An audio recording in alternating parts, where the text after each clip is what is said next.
So yeah, it's like surround yourself with people who know things that you don't know. Yeah. You know, they'll fill your knowledge gap. Yeah. If you're not feeling it, find new friends. Who you hang out with is a huge deal. And again, these are all tried and true things, right? We've heard you're the whatever of the 5 friends you spent, like that's real. Like it's unbelievable what happened to me when I got into the Silicon Valley world and started meeting like Mark Zuckerberg and like Ev Williams and Sak and like Travis, like it changed my life. This town, actually it's fun for me to tell this story here. South by Southwest 2007 changed my life because I hung out, I forced myself to go to a Web 2.0, which later became social media, the current state of the internet conference, South by Southwest, and I was looking at all these kids, and by the way, this is when tech wasn't cool, straight fucking nerds, but they were trying to change shit. They weren't here for kicks and giggles. They weren't here to hook up. They were here to like change the world. Like I'm gonna build a product that is gonna be in every single person's hand, like, and they have. Like the Twitters and the Facebooks and the Ubers, they did. Kind of goes in the rule of thirds, you know, have a third of your life around people who are like 10 years ahead of you. Right. And it kind of just motivates you. They're the ones who aren't going to be like talking down on your negative things. They're going to be ones who are like, yeah, you do this, but they're going to give you a way that they maybe had a similar problem, work around it. Yeah. They're going to help you understand it. They're going to help you Always relax. something to grow. Yeah, they're going to help you realize that it's very normal what you're going through. That's why I like hanging out with you, Joe.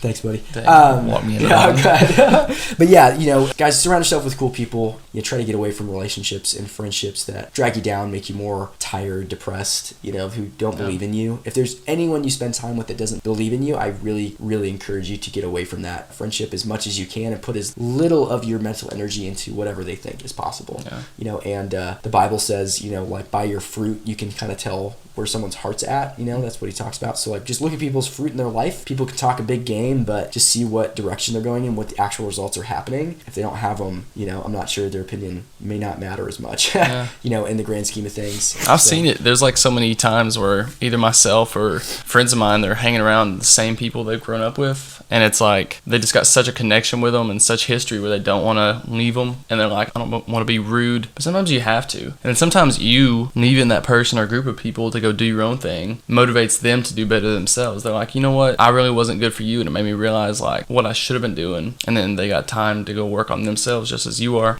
They can work out the best. You know, you can come back together eventually. But, you know, both of you on a mission for growth. And I think that's a great point. You know, part of when you get a little bit older with friendships is like you kind of just realize life does get busy and you've got to be really intentional with those friendships. And by saying no to being really close to someone who's maybe not a great influence on you doesn't mean you're just hating on this person. You're saying, hey, Nick, like, I'm busy all the time, but hey, you know, I'd love to catch up when I'm back in town. Like, you can go spend some time with people, but there's a point where I don't think I hang out with anyone from high school except for my brothers and sister, you know, because it's just different goals, different life paths, different things you're trying to do. And I don't think they think of me as a bad person for not doing that. I mean, I don't think of any of them as bad people or hating me because they don't call me, you know, whatever. I'm sure if we bumped into each other at a coffee shop, everything would be fine, right? So you just got to let go of some of that stuff and just realize, like, you're meant to be around certain types of people and you've got to get away from the stuff that holds you back. So